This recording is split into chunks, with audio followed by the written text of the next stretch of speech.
Hi guys. So if my videos are being uploaded in the sequence that I want to upload them, I took my makeup off finally. Oh my god, it feels so much better. Makeup is really fun, but I go out and have 4 glasses of wine and then, my skincare routine gets thrown off. Anyway, this is another one of those moments where I've got thoughts in my mind and I just want to, put them out there so that I don't lose them. It's one of those sort of things. I always feel sometimes like if I don't do that, I will lose my thoughts. So here we go. I wanted to talk to you guys about something that comes up in almost every conversation I have about being transgender. I wanted to talk to you guys about the concept of how is she a woman if I don't want to fuck her? And what I mean by that is inevitably almost all conversations we have about being transgender lead back to cis people questioning the complexities of whether or not we're fuckable. And that's something that's very apparent to me because I could be talking about the bathroom law and I'll be saying, you know what, people should just be able to use the bathroom that aligns with their gender, right? And they'll say, all right, that's great, but as long as you tell men that you're transgender, as long as you don't trick them, okay? As long as you're honest. And then even we tangentially have the conversation of, if a trans woman calls herself a lesbian, that is in some way forcing all lesbian women to be sexually interested in her. Now, I guess maybe I have a really different... Okay, I was going to talk around this, but let's speak very bluntly about this. There's a reason why so many people having these conversations embody usually the beauty standard in many ways. Some people like myself, right, accept that they're not going to be everyone's cup of tea. I'm black, I'm curvy, I'm trans, I'm tall. I already exist outside of beauty standards, right? So I already accept that just because I may feel a certain way about myself and I might think that I'm cute and sexy and hot and cool and young or whatever, not everyone else is going to, right? So I don't have this mentality where describing myself as straight, for example, because this is how this conversation came up for me fresh in my mind, is also the argument that every heterosexual man wants to have sex with me. Because to me, that's just asinine, right? There are so many unfuckable men who define themselves as heterosexual, who have never had sex with a single woman ever,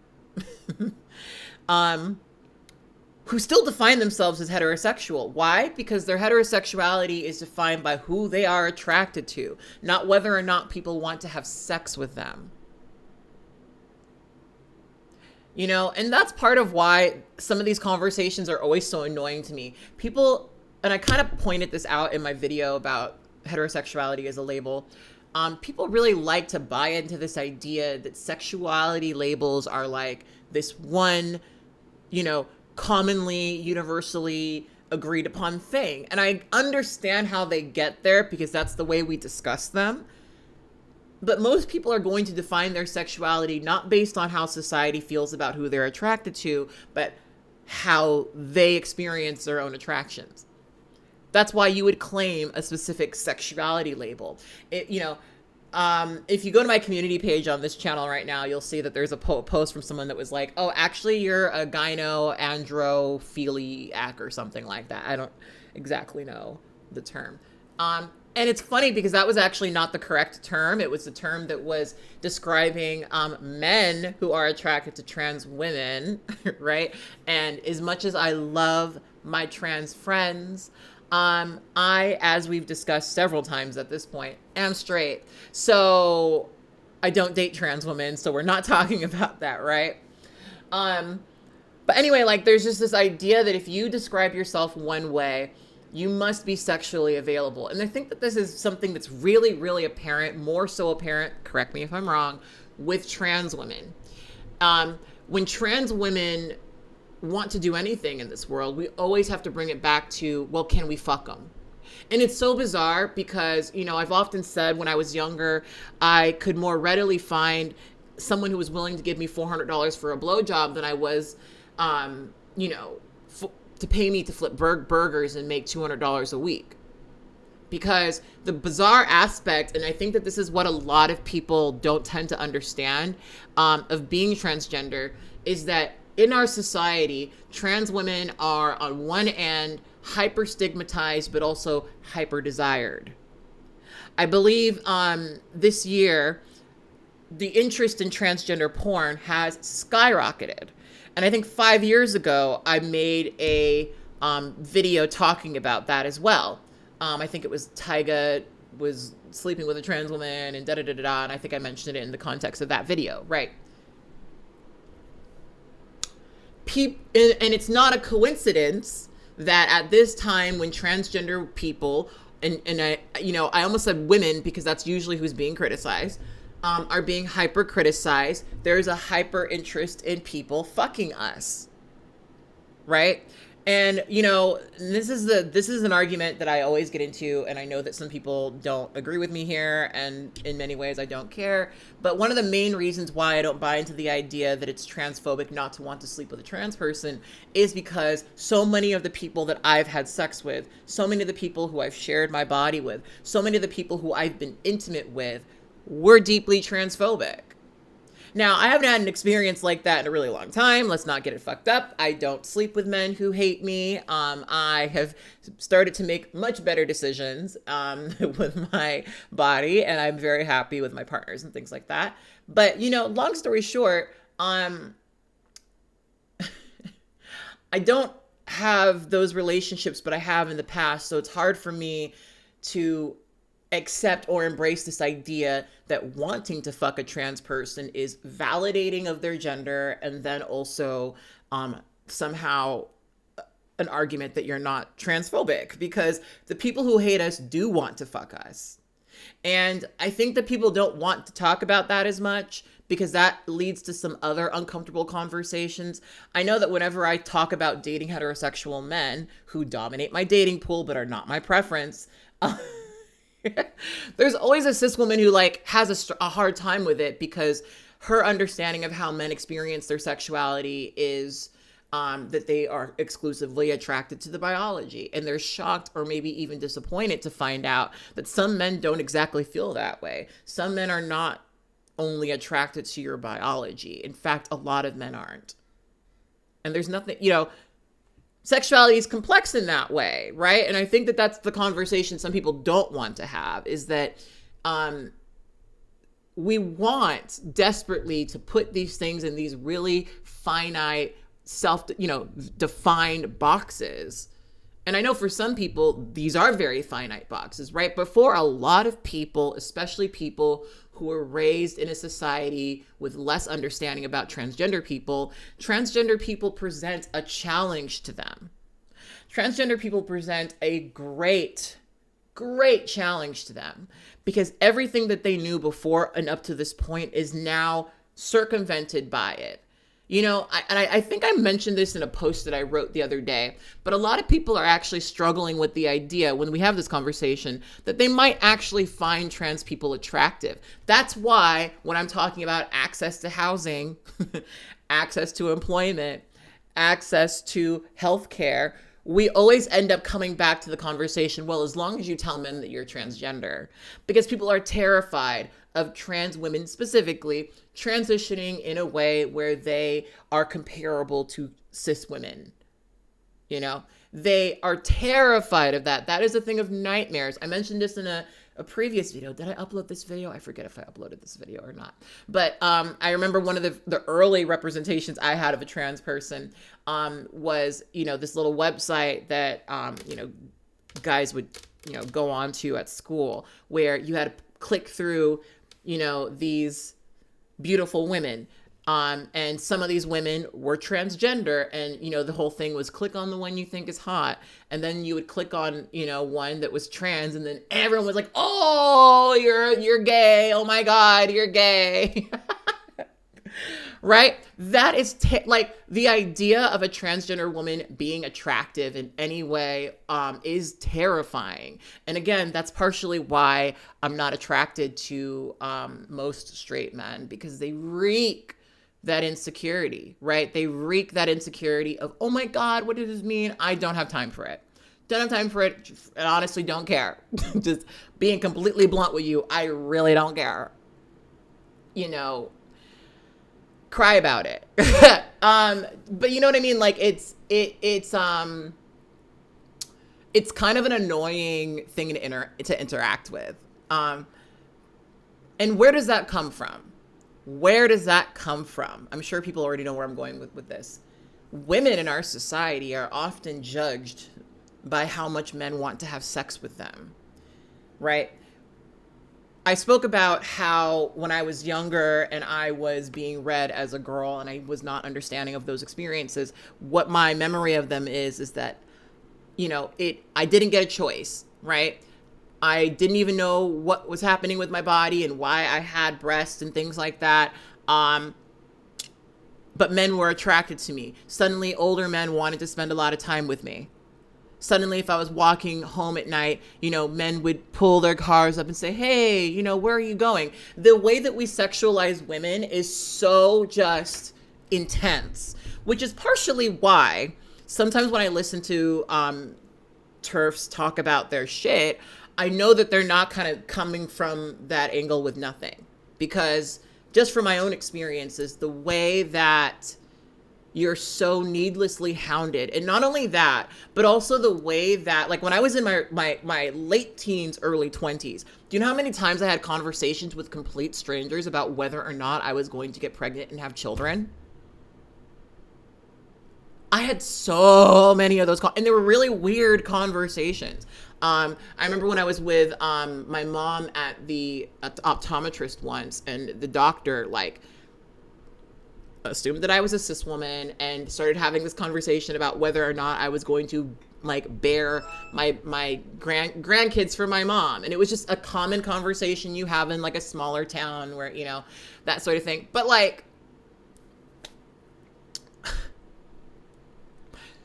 why are we talking about my womb? Why are we having that conversation? Why are we talking about the womb that I don't have, right?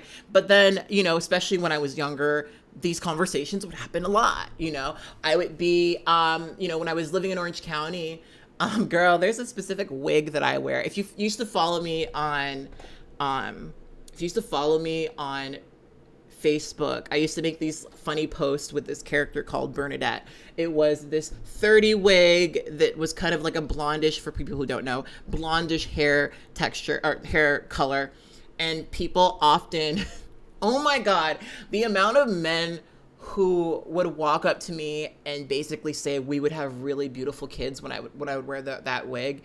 It was a lot. Usually these were Mexican men, which is interesante. And it's just, it's so habitual, the way that women are viewed as available, right?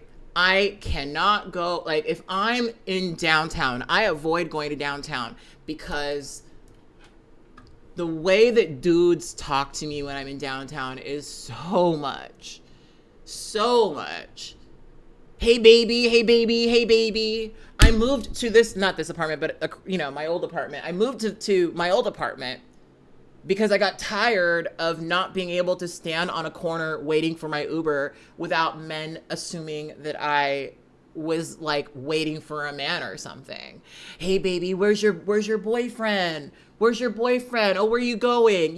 It's so much. It's so much. And it made me want to, there's a reason why I kind of dress a bit more, overtly sexual, I guess you could say, in this current environment, right? Because it made me want to not be seen, right? And so women are so viciously and habitually sexualized in a way that you are always having to question what your relationship is to a man, right? Um, when I'm with my boyfriend, when I'm with my partner, no one fucking talks to me that way. In fact, dudes will be like, "Hey, you got a good, yeah, beautiful girl there," like, and and my boyfriend loves that shit. He loves that shit. He's like, usually this is black men. Black men will compliment my partner because, he's dating me, which is always kind of funny. But you know what I mean? Like, it's such a different experience, right?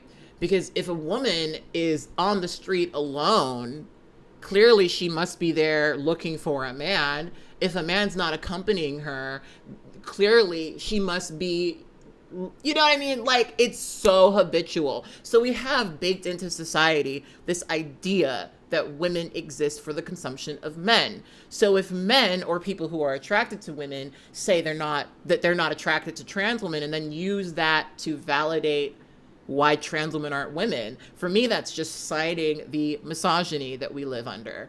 That's just citing the idea that a woman is defined by someone who is sexually available to men.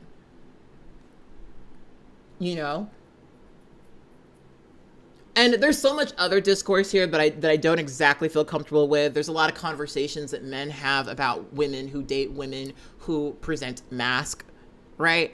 They're like, why would you want to do that, right? Like, why would you want to date a woman who is dressing because she's a woman? I don't know. It's like, that's why, because she's not a man. Anyway.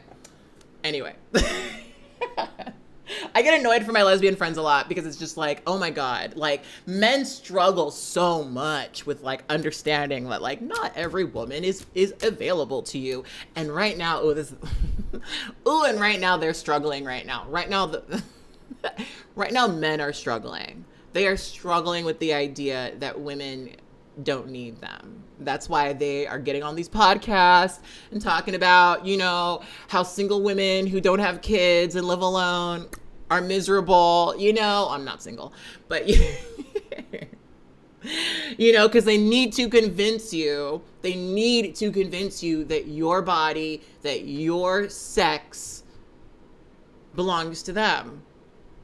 It is so, I know that we've made a lot of shifts in society, and we certainly have gone far, right? Women have careers and they have but we're also still debating whether or not women have the right to control their own fucking bodies, right? That's still a conversation that we're having. And it's cited in a lot of the, movements against women, is this idea that we need to continue to have babies so that we can maintain the white populace. Right? Abortion should no longer happen. Women need to start having children so that we can maintain the white populace. There are people that are saying, well, if all the people who are having kids are, black and brown, we're going to be a minority. So now no one gets an abortion because we need to, I'm not going to get the girl. We've already been over this. People, they literally said we need to maintain, what was it? A domestic, we need to maintain a certain amount of people of color who will work under us is basically what they said. I don't remember the exact phrasing, right? But bitch, it's right there, right? So it doesn't really surprise me when people have this understanding. How can you be a woman if I don't want to fuck you? Right? Because that's how they view women, right? For me, that just reveals the misogyny. Because again, being attracted to women doesn't mean you're attracted to all women. Why can't you just not be attracted to me? Why does it suddenly become, because you're not attracted to me, I'm not a woman? That's sometimes when we have the preference conversation, that's sometimes why it really annoys me. Because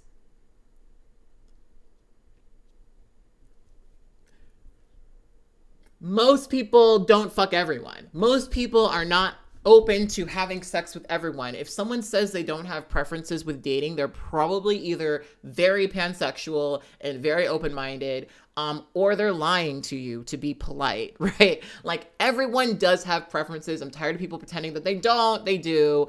I know I fucking do. And I, might not share them with you all the time because they're like, look, every time I talk about the kind of people I like to date, people get so upset. They get so angry. I get into this debate every single time because there's no way to talk about who you want to date without sounding like an asshole. There's no way to say, yeah, I don't date certain, without sounding like there's no way to have the conversation ever. But long story short, I just want to point out that the idea that trans women are not women because certain people don't want to have sex with them is just more misogyny with a different face. Anyway, I'll talk to you guys next time. Bye.